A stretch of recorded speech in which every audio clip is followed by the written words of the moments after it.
Well, hello everybody. I'm Dr. Glenn Harrison, and welcome to this week's episode of Why. This is where we take just a few minutes to answer some of the most common health-related questions that I see in my office every day. So the question this week is, Dr. Harrison, why am I losing my hair?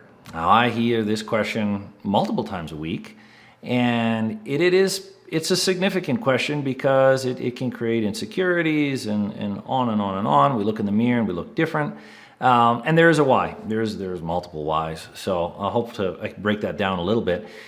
So the biggest thing to know about hair is it's energy dependent. If you don't have enough energy, your metabolism is declining. There's a very good chance your hair is gonna start thinning, and then the hair follicles will start dying, and then you can't get that hair back. So it is energy dependent. If you think of the hair as an accessory process in the body, or an optional process, meaning you don't need hair to survive, you don't need hair to live.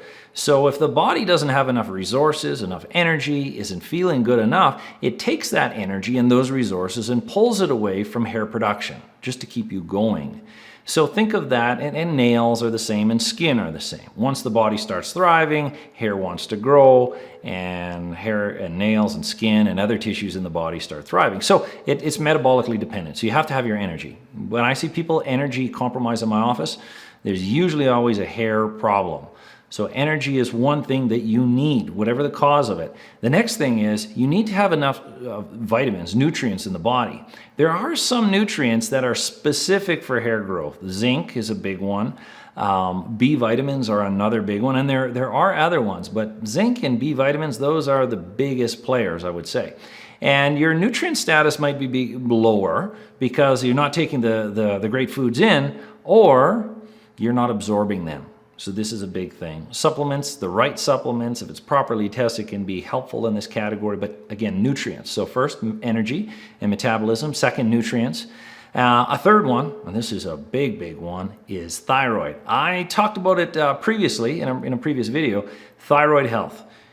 The thyroid is an energy powerhouse. It promotes energy in the body. It's not the only thing, but the thyroid is huge. It's the first place that I would recommend you to pursue or rule out or rule in if there's a thyroid problem. Because to understand the thyroid, simply speaking, if the thyroid, if it's running slow, it slows everything down in the body. If thyroid is running fast, it speeds everything up in the body. And we don't want too high of thyroid and too low of thyroid. The majority of 90% of all thyroid cases are too low, so it's called hypothyroidism. So rule out the thyroid, and at a previous video I did on thyroid, all the markers and all the thyroid markers are in there so you can properly identify if it is a problem. So first, metabolism. There has to be enough energy in the body. That's number one. And if there isn't, you have to find out the cause of it. It could be thyroid, it might not be, but that should be tested. So metabolism, nutrient status, making sure you don't have any digestive disorders, and making sure you're able to absorb the nutrients and you're taking them in. And then the third is thyroid. Those are the big ones when you look at energy problem, or I should say hair growth problems, thinning of hair. And then on a side topic, make sure you're not putting things on your scalp that plug up pores. If you look at a product and it has a bunch of ingredients in there you can't pronounce, throw it away. It's going to plug up pores, and the majority of hair products and all of that, it will make your hair, it'll plug up your follicles, your hair won't be able to grow, and then if their follicles are plugged long enough, those follicles will die.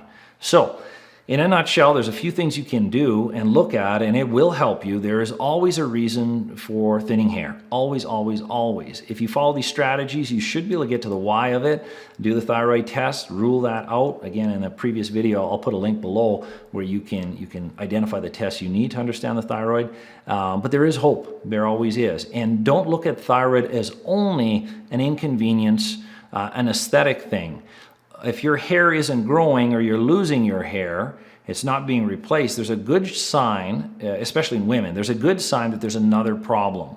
And in addition to thyroid hormone, sex hormones, that's progesterone and estrogen, can also play roles in it, and DHEA, but that would be farther down the ladder that I would look at.